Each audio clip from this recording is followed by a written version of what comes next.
Hello guys, welcome back to another video. So in today's video we have the ESR 3-in-1 watch wireless charging set. So this is to replace my thing here I've had for ages from before I switched to Android, and it's starting to break. It makes this, like, you can hear the electricity and the watch just randomly stops charging, and sometimes the phone doesn't always charge the first time you put it on. With all Magsafe stuff now, I thought it was a good idea to have one like this. And I don't have an actual Apple Watch charger. If you may know if I've seen my Apple Watch video. This one you can take it off, so even if the Magsafe bit breaks, I still have an Apple Watch charger. So it comes with the stand, the Apple Watch charger, cable, and an actual plug, which is nice, so you know you've got the right wattage plug. So power multiple devices, it's got Magsafe. You can move the watch charger, which is nice, as if I go away, I need an Apple Watch charger, but I don't need to take this whole thing. I can just take that off and take a cable for my phone. And because it's Magsafe, you can put your phone whichever way you want. Which is why I think this has problems, because with camera bumps getting bigger and bigger, the phone isn't sat flat on it, whereas with the Magsafe, where the wireless charger is flat on there. So it should look pretty neat.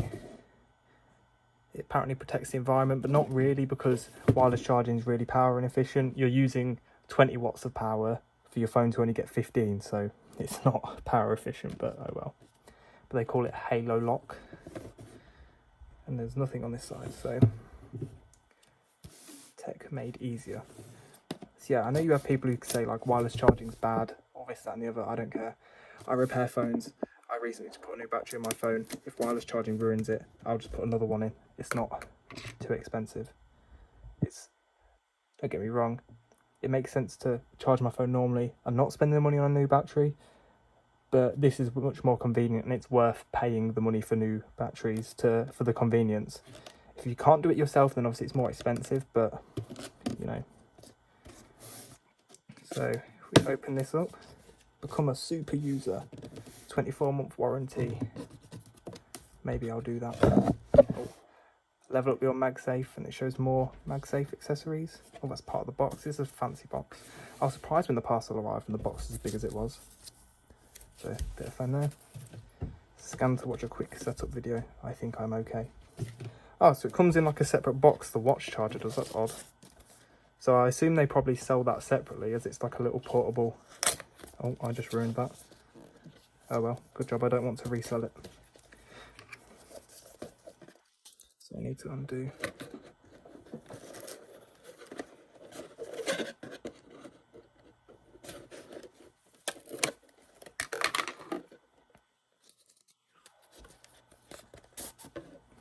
That's undone. Again, become a super user. So I assume this is something they probably sell on their own. But so if we have a look at this, so it's got a little peely on it.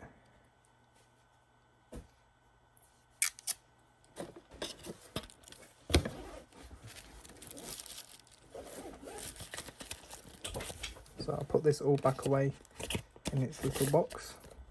This is the Apple Watch charger, so you put your watch on there, I'll take that off, and you've got your C port and that magnets on the back, so you can just plug that into something on its own. No need for the rest of it. So that's pretty good. And then if we take this out,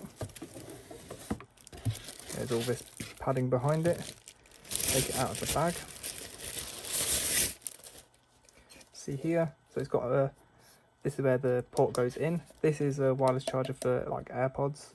And you've got the Magsafe here on a little metal thing, and this is where your watch charger plugs in. So you take the cap off, put it on there so you don't lose it, and then plug it in. So that's pretty cool. It take up less room than the old one. Take this off. And then what else is in the box? In here, in the bottom, is the plug.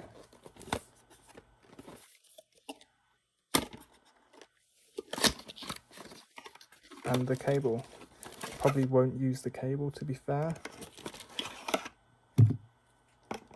I'll leave that in here for now, as I have enough USB-C cables and my phone doesn't even use USB-C, so they're not that useful.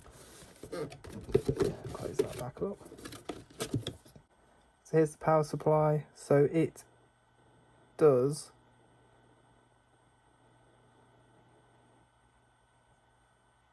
Oh, so the highest it will do is only 20 watts. Right, so this can't be a 15 watt Magsafe charger then.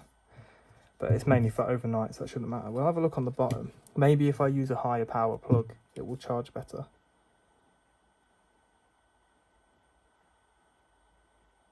Right, 7.5 watts for the iPhone, 5 watts for AirPods, and 5 watts for the Apple Watch. Yeah, that makes sense. But I won't use this for now, as this cable that comes out on my desk goes to a 45 watt little anchor thing. And I plug it into this, and then I unplug it when I want to charge my MacBook at my desk. Can't bother to plug it in. So if we put this in, it's quite a nice weighted thing. So what I did want to know is whether the whole thing lifts up when you try and take the phone off of it, as that's something I was worried about. So put it on. Yes, it does. That's going to get annoying easy. I think I could have to hold it down to take the phone off. Because if I just take it off the way it is, it lifts up the whole thing. I have to get it. But yeah, and then you could put it landscape, and then you should get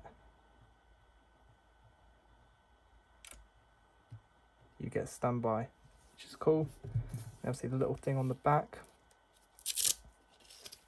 Take that off.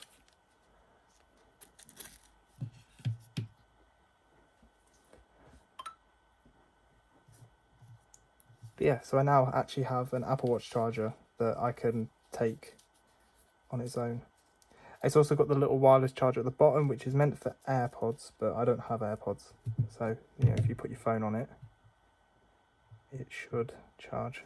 Or maybe not. But yeah, that's nice, because I can take that out, and then that's the charger on its own. Like I say, like plug it into that. Then I have a Apple Watch charger, rather than having to take this whole thing somewhere like I have been doing with this one since I switched back to iPhone and got an Apple Watch. So I've had this for about 2 months now, and I thought I'd come back and give my opinion.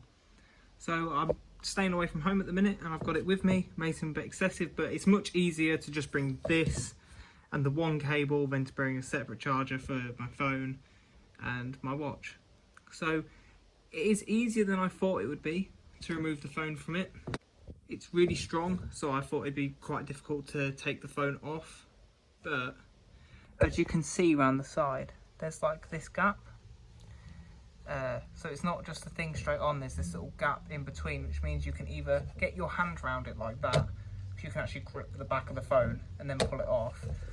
But because it's also got that grip at the top, you can grab it, you can grab the bottom of it and sort of push it that way. Obviously, because that's not stuck down, that's not that heavy, that moves you. If you try and just pick it up like that, you know, it's not going anywhere, it's staying on, but you can either grip it or grab it like that. And the watch charger, just on there, nice out the way, because I know some of these sort of things, it sticks out the side, or it's this big bulky thing, but no, that's actually all the room it takes up. That takes up less room on your table than just leaving your phone. And this isn't even one of the big phones, this is the regular sized iPhone. This takes up less room on your table than like a Pro Max iPhone would, and obviously it does more. I don't have AirPods, but what I did figure out is if you have like a second phone or something like that, you can put it on there. It won't charge quite fast, but if it's overnight, you should be alright. But yeah, the only complaint really is that I thought this was a 15 watt Magsafe charger. It turns out it's actually 7.5. But that doesn't really matter too much, because I only use this at night. So, you know, some people, you know, wireless charging, you know, it seems stupid because I put my phone on that and it charges at 7.5 watts, whereas if I take this cable out the back and plug it into my phone, it will charge at 20 watts. But it's for charging your phone overnight, so it could take half an hour to charge, or say like 5 hours to charge. I wouldn't notice, because as long as it's 100% in the morning, that's all that really matters. But yeah, it's definitely worth it. It's really nice thing to have. One thing I did really like about this one is that it comes with everything you need. You don't have to have anything extra. So it obviously came with this, it came with the cable, and it came with a plug. Now a lot of things come with the cable, usually some sort of cheap, not very nice one. I haven't actually used the cable this came with because I have already had USB-C cables, and it came with the plug. So I know a lot of stuff like this will come with a USB-C to USB-A cable, which isn't going to be powerful enough to actually use it to its full potential. But yeah, this one came with a plug, which was a really nice addition. It just means, you know, everything's in the box that you need. You don't have to grab anything extra, because some people with the other ones, there's other stuff like this that doesn't come with the plug. And if someone's buying it, they might not have that plug, which then means that's an extra like 20 quid you've got to spend. Whereas this, you just got it all in one, which was pretty good for the amount of money this costs. Because this is not that expensive. I think this was about £30, which came with a 20-watt plug. The Apple 20-watt plug on its own would cost you 20 quid. So yeah, you're better off getting something like this. But yeah, and you can also, because it stands up, you can put your phone on it and it will go into the standby mode. But yeah, thank you guys for watching. Hope you guys enjoyed this video, and hope you guys come back for the next one. Bye.